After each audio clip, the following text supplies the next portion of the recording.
waive the interest rate while the student's in school, okay? Once you leave school or graduate school, you do have to start paying that loan back, and the interest rate will accrue. If you're not eligible for a subsidized loan, that interest rate accrues while you're in school, okay? So one of the things, I had some very savvy student workers. One of the things that some of my student workers did was they paid, they would get a paycheck every 2 weeks. So they would write a check to the loan servicer and just pay the interest. Okay, so when they graduate, they're only paying the principal balance. I thought that was pretty smart. Okay. Now, institutional aid, as I said, a lot of people aren't aware that colleges and universities have their own piggy banks. Okay, like an extreme situation would be like Harvard, who has an endowment, I believe that's around 36 billion with a B. For example, Stanford, I have a student applying to Stanford. I don't know exactly what their endowment is, but they basically have this pledge: if your family earns less than $125,000 a year, you go to Stanford for free. Okay, so colleges that have large endowments like that can sometimes offer very generous financial aid packages, okay? Now, institutional money is going to be awarded, as I said, either on a need-based or merit-based, okay? One of the things you'll see, especially with a lot of private schools, and I often tell my parents, sometimes you look at the cost of a private school and it's much more than a public school, but oftentimes those private schools will give more generous financial aid packages to where it's comparable to that of a state school. Okay, so don't necessarily rule out a private school.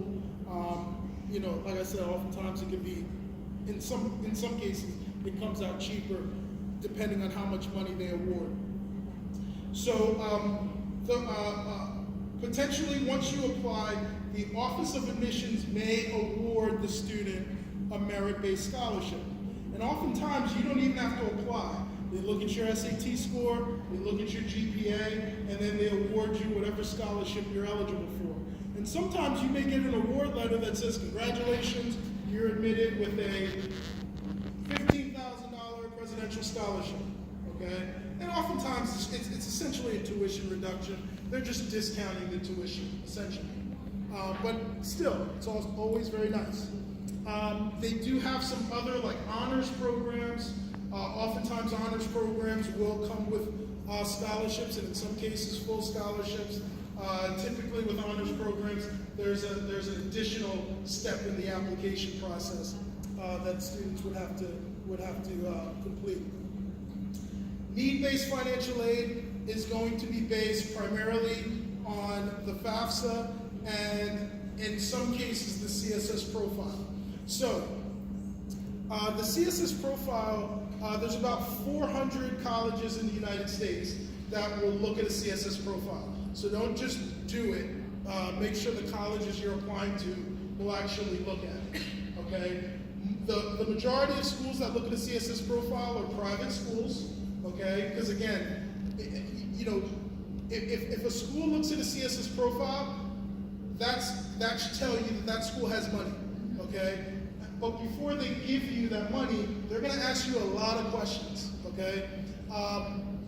I can do a FAFSA in 15 minutes. I've spent hours with families doing a CSS profile, okay? Because it goes in depth, all right? Now, the good thing about that is the FAFSA is evil, okay? It looks at how much money you make and it says, okay, you're good to go. You can afford this much money. It doesn't take into consideration that you live in Northern Virginia, which is a high cost of living area. It doesn't take into consideration a lot of things. The FAFSA, the CSS profile is a much more accurate snapshot of the family finances. Because it'll look at how much your mortgage is, how much your rent is, how much you pay for, other expenses, maybe private school or medical expenses, whatever it may be. Okay, so the CSS profile goes more in depth. Plus, it's going to look at maybe 2 or 3 years of taxes. Okay.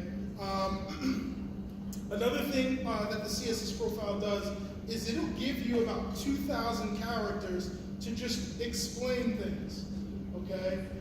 And again, a lot of that stuff helps the financial aid office come up with an appropriate financial aid package, okay? Unlike the FAFSA, the CSS profile does cost money, okay? So that's why I stress, only do it if you're applying to a school that looks at it and you want to be considered for additional need-based financial aid. And like I said, I've worked with some students that received full tuition packages from colleges by doing a CSS profile. The schools in Virginia that look at a CSS profile: University of Richmond, University of Virginia, Washington and Lee, William and Mary, okay? University of Virginia, University of Richmond, Washington and Lee, William and Mary. The majority of schools are private schools, okay? But I just named 2 public schools in there. So there are public schools that look at a CSS profile, but the overwhelming majority are going to be private schools, okay? So, think of it like public schools with private school money. UVA is a public school, but they have private school money, okay? And you can imagine a lot of the usual suspects. University of Michigan, University of Texas, UNC, these are public schools with private school money, so they also will look at a CSS profile. College Board administers the CSS profile, the same company that administers the SAT. Okay, so you would go on the same website to access the CSS profile on College Board. If you received a fee waiver to take the SAT, then you can use that fee waiver for the CSS profile as well. Okay? All right, so we talked a little bit about the full need pledge. That's essentially, if you have a 0 EFC, you can go to that school for free, or whatever your financial need is. So for example, if you take the cost of attendance and you subtract your EFC, that's your financial need. So if the cost of attendance of a school is $70,000 a year and your EFC is 0, your financial need is $70,000. All right? So a school that has made that full need pledge will meet that. They will give you $70,000. And I had a student, I believe he was from Woodbridge or Osborne Park, who got a $65,000 grant to go to University of Richmond. No loans, no nothing, because his mother earned about $12,000 a year. Okay, we did the CSS profile, and he had the grades and the scores to get into University of Richmond. $65,000 grant, no loans. Okay, so it's real. If you Google scholarships that meet full need, or you'll get the list. There's about 105, 110 schools that have made that full need pledge. And the one thing I can tell you is these are selective schools. Okay, so that's kind of the rub. All right, private scholarships, and then we'll leave about 5-10 minutes for questions. All right, so there's all types of money out there. Oftentimes, like I said, it could be the local business, it could be a church, a civic organization, a private foundation, what have you. The schools in Prince William County do a really good job at creating a scholarship database for students. I often recommend starting there. Start with your high school. There are several scholarship websites that you can use. They're all pretty good. You don't need to register for all of them. If you register for all of them, you'll start seeing a lot of the same scholarships. Okay. In my experience, scholarships are easy to find. The hard part is actually getting the student to write the essay or fill out the application. That's the hard part, okay?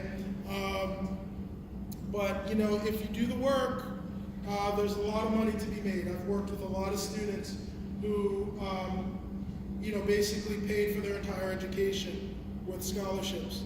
You could, there's kind of 2 strategies. You can kind of swing for the fence and go for that big, scholarship that's $20,000 a year, $30,000 a year, or full tuition. Or you can kind of go for that low-hanging fruit, those $1,000 scholarships that really aren't that hard to apply to.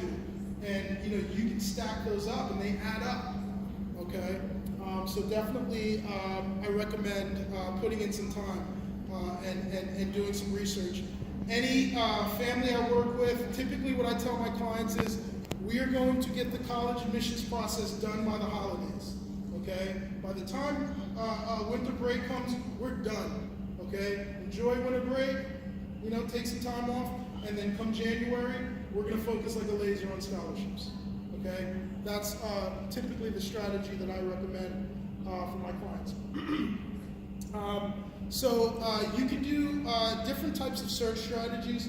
You can do kind of the broad approach, scholarships for high school students, or you can do scholarships, based on a specific major or program that you're looking for, scholarships based on a particular passion or interest.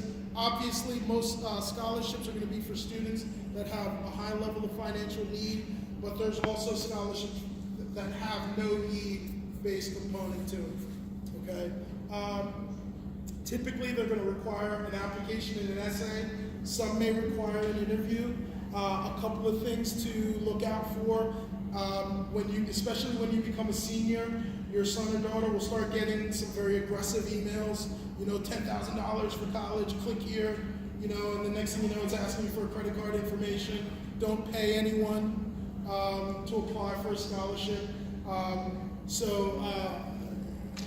not a big fan of sweepstakes. You'll see a lot of those.